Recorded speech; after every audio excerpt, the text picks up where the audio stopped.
Hello everybody and welcome back. This is Not a Pro Gardener here, and today we are going to be processing our homegrown carrots we harvested in the garden. In the raised bed garden video, I'll pop a card up here somewhere. It's just a link to a video of me harvesting these carrots, so enjoy that. Now, where are we going to be canning our carrots? Well, we got to do it outside. We have a very big pressure canner, and the induction stovetop we have will not hold the weight. So we have a propane setup you'll see in the video a little later. Now why? Why can your own food? Because, well, lots of health reasons. For me personally, I want BPA free food. I want preservative free food. I don't want my food to contain any extra additives or pesticides or anything else that some other products may carry. Another reason is it's eco-friendly. So instead of going to the store and buying cans that cannot be reused, they get shipped from trucks back and forth, such things like that, and waste from the plants that probably mill the food up and stuff like that. For me, I bring it from the garden to the table, put it in my jars, can it, put it back on the shelf. I know where it goes, I know where it comes from, and I know what I put into it, which is huge, very big deal to me.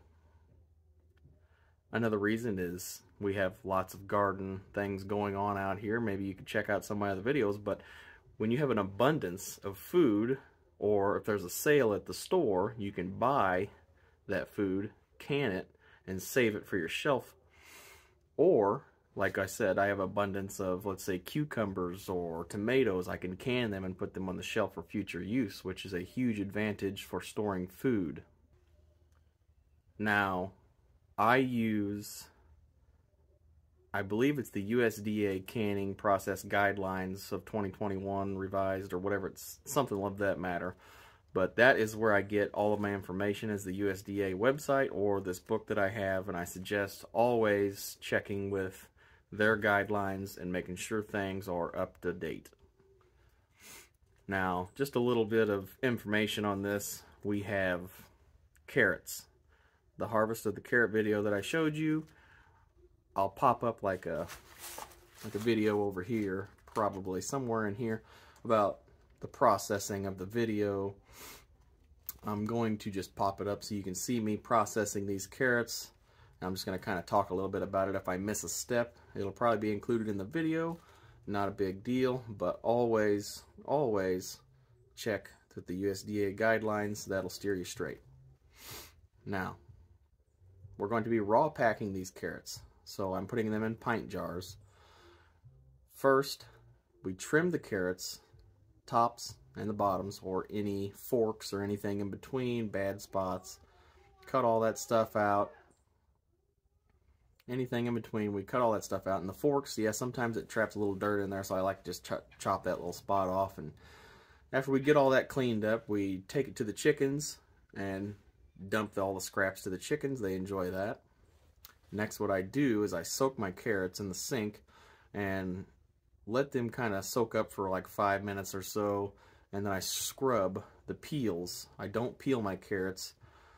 Well, the recipe calls to peel your carrots, but I have had pretty good success with it. Besides, I'll tell you in a little bit, there's a huge nutritional value in the skins, which we would like to maintain or keep the skins on. So I did weigh my carrots, and I believe it added up to like 7.5 pounds or something of that matter. So in that 10-foot, this raised bed I got back here, this long one with the hoops, I had like a 10-foot spot in there where I planted 5 rows with my garden seeder in there, which I could pop up that video too of me just seeding them with my garden seeder. The 10-foot space there with 5 rows of carrots brought me about 7.5 pounds of carrots.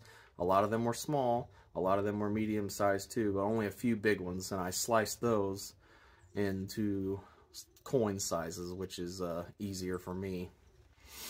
And the smaller ones, I like to keep them whole. Don't just throw them away and think that you didn't grow a right-sized carrot. You keep the small ones, you put them in your jars, and those can be for roast. You can just dump the whole carrot in there, or vegetable soups that you like, little small carrots, stuff like that. Now, I prep my jars. I get them all cleaned. You want to get them all set up and get everything out so it's right there. I put half a teaspoon of canning salt in each one of the jars.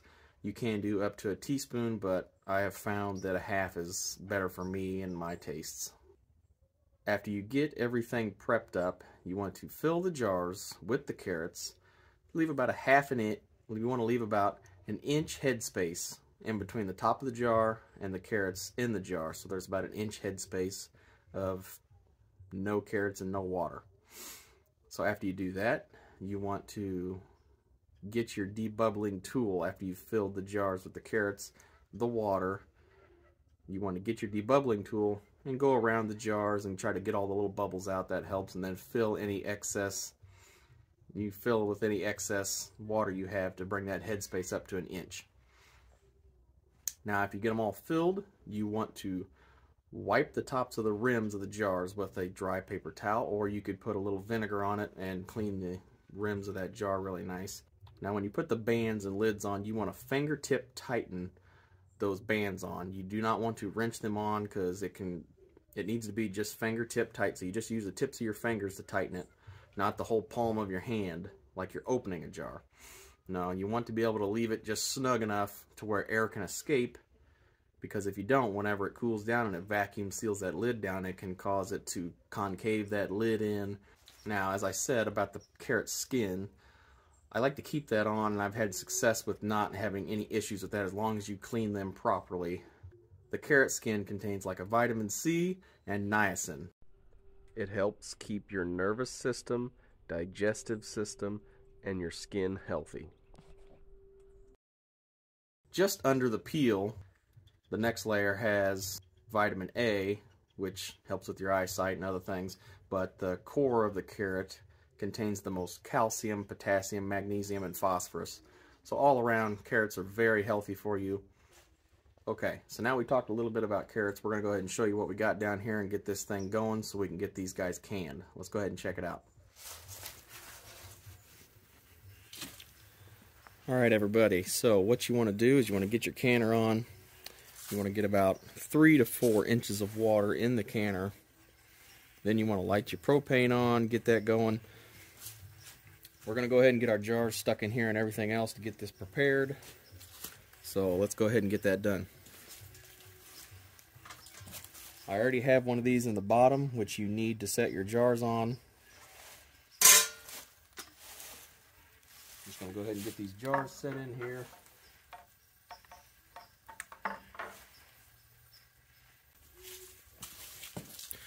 As you can see, we got her full. Now, what we're going to do is we're going to put the lid on. But first, which is a step that sometimes eludes me, you want to wipe this rim off with some olive oil. So I'm going to wipe this water off real quick. Just get it cleaned up with to put this olive oil, because this is the seal that this canner uses.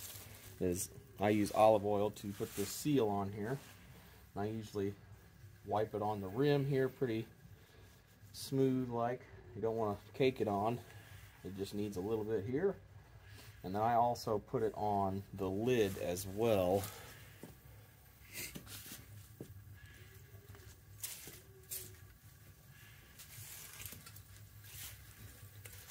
And then I just go ahead and put it on this lid as well, all the way around like that. And that usually is how I put my seal on, because this is a gasketless canner here. It doesn't have a rubber gasket or anything. It just puts this on. Now, it has notches. You want to line them up. I'll set that together like that, and then you're going to slowly tighten it up. You want to go opposing corner, here and here, here and here, here and here.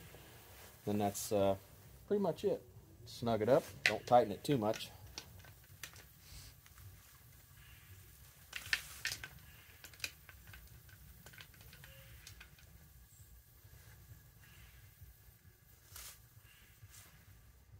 Alright. Now we just wait. Once it gets up to temperature, we'll see some steam coming out of this vent hole right here. Alright everybody, so we are back. And then in the time we waited for this thing to vent, it got dark, so bear with me. Alright, this is what you want. Straight stream. Solid. Starting my timer for 10 minutes right now. Alright, we'll be back. Alright everybody, so we're back. It's been venting for 10 minutes, okay? That's what we want. Now, the reason you do this for 10 minutes is because it helps push any extra air. It helps push that air out of the canner, and you don't want that. That's why you do this venting process. So now, a little shaky. I'm going to put this number 10 weight down on this guy. Easy there, fella. I'll put you on here like that. And then the pressure is going to start building. So I'm going to turn my heat down just a little bit. Ooh, glare. So I'm going to turn my heat down just a little bit because I don't want to heat it up too quick. Now we just wait for the pressure to build to 10 or a hair past, and then we can start our processing time for the carrots, 25 minutes. So we're almost at that pressure setting that we want to be at, if I can get the light to work just right. See that? Right on the 10. Now we can start our processing time. But to double check, we're going to wait for our weighted gauge to kind of, there it is.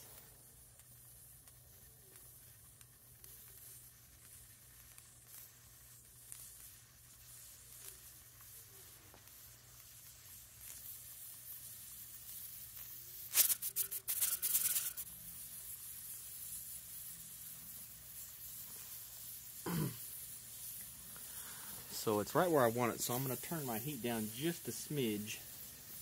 But you want to keep an eye on that and make sure it does not fall below the 10 psi on my gauge here. That would mean you'd have to start over. Don't want to do that. Sometimes you got to bump that thing, get it going sometimes. It can be a little sticky. But usually once you get it started, it doesn't stop. So, I'd say everything's good to go from here. Now we just keep an eye on that gauge there.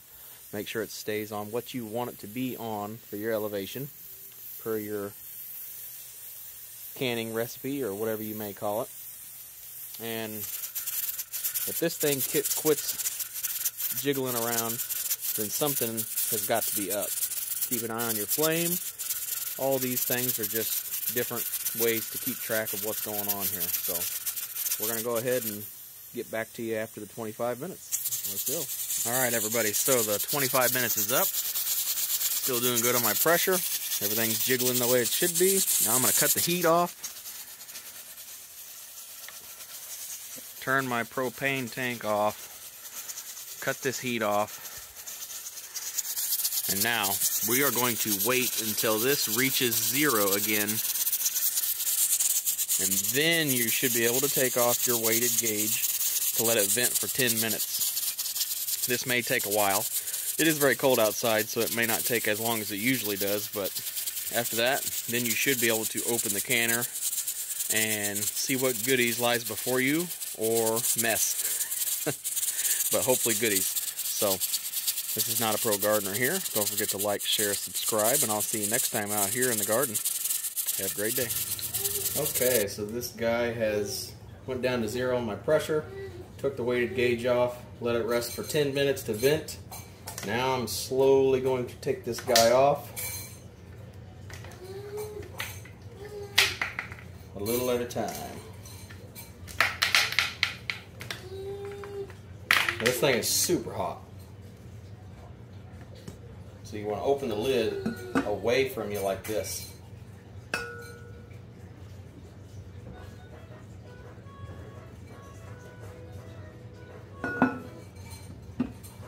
So I'm just going to let it breathe like that, and then I'm going to slowly pull the jars out and set them on a towel or an air cooling rack. You don't want them to cool off too fast. That's what you do not want to happen, because it could cause some problems. So this is Not a Pro Gardener here. Don't forget to like, share, subscribe, and I'll see you next time out there in the garden. Have a great day.